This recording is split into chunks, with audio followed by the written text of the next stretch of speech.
On a tous une manière différente de consommer de la musique. Peut-être que vous êtes un digger, une digueuse. Peut-être que vous écoutez que ce que les algorithmes vous proposent. Peut-être que vous êtes bloqué sur les 3 mêmes artistes depuis 10 ans. Ou peut-être que vous êtes un vampire qui aime pas la musique. Auquel cas, je sais pas comment vous êtes arrivé sur cette vidéo, mais bougez pas, bienvenue. Moi, je fais partie des auditrices qui diguent, qui ont besoin de nouveautés régulièrement. C'est même mon métier d'analyser, de consommer pour ensuite en parler. Et c'est vrai qu'avec le temps, j'ai développé une certaine faculté à me plonger dans des œuvres ou dans des discographies qui sont de base assez loin de mes goûts personnels. Et dernièrement, je me suis posé la question, qu'est-ce qui se passerait si j'allais plus loin, si je me forçais à écouter un nouvel album tous les jours pendant un mois?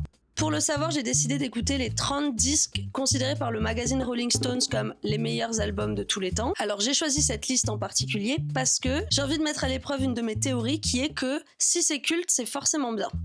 Voilà les 30 albums qu'on va écouter ce mois-ci. Il y en a 5 que je connais déjà sur le bout des doigts, mais je vais en découvrir 25. Donc il y a 80% des albums que je vais écouter ce mois-ci qui vont me faire complètement sortir de ma zone de confort. Est-ce que je vais découvrir un album qui changera ma vie? Est-ce que je vais péter un câble de sortir de ma zone de confort tous les jours, ou est-ce qu'au contraire c'est un muscle et plus je vais le faire, plus ce sera facile? Pourquoi ces albums c'est les meilleurs albums du monde? Est-ce qu'une seule écoute ça suffit à avoir un avis? En fait, est-ce qu'on peut s'obliger à découvrir des choses, ou est-ce que les découvertes doivent être des surprises?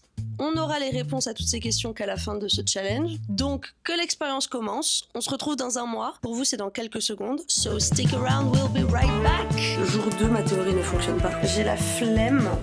Ça me rend folle.